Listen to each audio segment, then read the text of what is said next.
Le sanctuaire désolé. Cette complainte se rapporte soit aux dévastations qui suivirent la prise de Jérusalem par Nebuchadnezzar, soit aux persécutions d'Antiochus Épiphanes, qui amenèrent le soulèvement des Maccabées. Sous Nebuchadnezzar le temple fut complètement brûlé, 2 Rois 25.9, sous Antiochus, il subit à 2 reprises, en 170 et 168 avant Jésus-Christ, de graves dégradations et fut profané par la célébration de cultes païens. Ce dernier trait, auquel fait allusion le verset 4, nous porte à donner la préférence à la seconde des suppositions indiquées.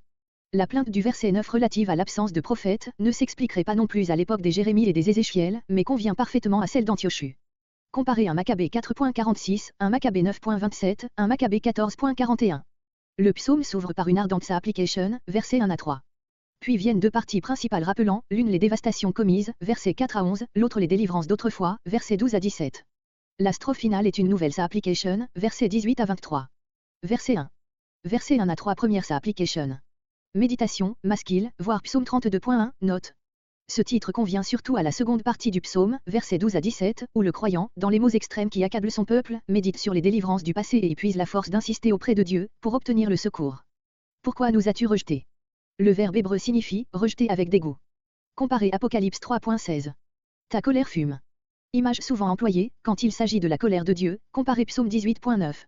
Verset 2. Acquise, rachetée, allusion au terme même du cantique de Moïse, après le passage de la mer Rouge, Exode 15.13-17. Israël est, dans son ensemble, la branche ou tribu de la race humaine dont l'Éternel a fait son héritage. Verset 4. Versets 4 à 11 les dévastations. Ils ont rugi, comme des bêtes fauves, là où retentissait précédemment le chant des cantiques. Leurs signes, leurs emblèmes religieux. Antiochus remplaça les chérubins, le chandelier d'or et tout ce qui servait au culte de l'Éternel par des emblèmes rappelant les divinités païennes. Il pila le trésor, enleva l'or qui recouvrait les parois de l'édifice et fit immoler en sacrifice des bêtes immondes. Dans sa seconde expédition, en 168, la ville fut livrée aux flammes et sa population massacrée, le temple subit de graves dommages, mais resta pourtant debout, une statue de Jupiter y fut installée et des sacrifices en l'honneur de ce dieu furent offerts sur l'autel même d'Héra à Lacoste. Il dressa une idole abominable de désolation sur l'autel du Seigneur, 1 Maccabée 1.57.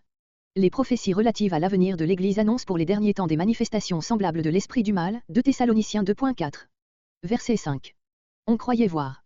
Les soldats ennemis mettaient aussi peu de management à démolir les cloisons sculptées du sanctuaire qu'il en aurait mis à se frayer un chemin dans un taillis. Verset 7. Ils ont livré au feu. Il se peut que le psalmiste fasse allusion au fait que les profanateurs livraient au feu les boiseries du temple, après les avoir démolies, on sait que les portes du temple entre autres furent brûlées, 1 Maccabée 4.38.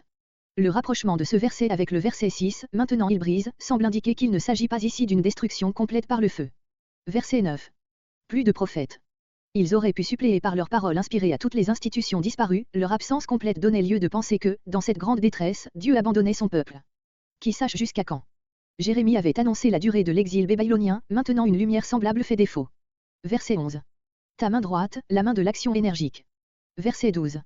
Verset 12 à 17 les délivrances d'autrefois. Pourtant, l'inaction actuelle de Dieu est en contradiction avec la position qu'il a toujours eue en Israël, celle de roi, défenseur et protecteur de son peuple. Verset 13. Des monstres dans les flots. La mention qui vient d'être faite de la mer Rouge, début du verset, amène le psalmiste, par une association d'images, à représenter les ennemis de Dieu et spécialement l'armée de Pharaon sous la forme de monstres marins. Verset 14. Léviathan, l'image se précise mieux encore dans le symbole de la puissance de l'Égypte. Ce mot de Léviathan, d'après son étymologie, désigne un grand serpent capable d'envelopper son ennemi de ses replis. Dans la description de Job 40.20 et suivant, il est appliqué aux crocodiles. Au peuple du désert, aux fauves qui ont fait leur proie de ces corps rejetés par les flots sur la plage. Verset 15. Sources, ruisseaux, fleuves, Dieu a fait jaillir des sources de rochers arides, Exode 17.1, et il a mis à sec le Jourdain. Verset 16. À toi le jour, la nuit. Des miracles de l'histoire, la pensée remonte à la puissance souveraine de laquelle dépendent tous les phénomènes de la nature. La régularité avec laquelle se succèdent le jour et la nuit, la clarté des étoiles, luminaires, et celle du soleil, et l'image de la fidélité qui règne dans le monde de la grâce. Comparez Ésaïe 40.26 et suivant, Apocalypse 4.11. Verset 18. Verset 18 à 23 nouvelles application. Souviens-toi des outrages qui sont la négation de la puissance dont tu as fait preuve dans l'histoire de ton peuple et dans la création et la conservation du monde. Verset 19. Ne livre pas aux bêtes, ta tourterelle, contraste frappant entre la férocité des nations païennes acharnées à la ruine d'Israël et l'impuissance de ce peuple, qui n'a que Dieu pour refuge. Verset 20. Regarde à ton alliance. Le seul fondement solide sur lequel puissent s'appuyer nos prières est l'élection de Dieu. Calvin. Les lieux retirés, littéralement, les lieux ténébreux. Il s'agit sans doute des retraites des montagnes, où se sauvaient les fidèles adorateurs de l'Éternel, mais où parfois les avaient devancés les assassins. Le deuxième livre des Maccabées parle d'Israélites qui s'en allaient aux cavernes voisines célébrer secrètement le jour du sabbat, mais ayant été découverts, ils furent brûlés tous ensemble, 2 Maccabées 6.11. Verset 21. Que l'opprimé ne s'en retourne pas d'auprès de toi. Verset 22. Plaide ta cause. C'est là ce que disait Luther pendant la nuit qu'il passa en prière avant sa seconde comparution devant la Diète de Worms, c'est ta cause, ce n'est pas la mienne. Qu'y aurais-je à faire ici? C'est ta cause éternelle et juste.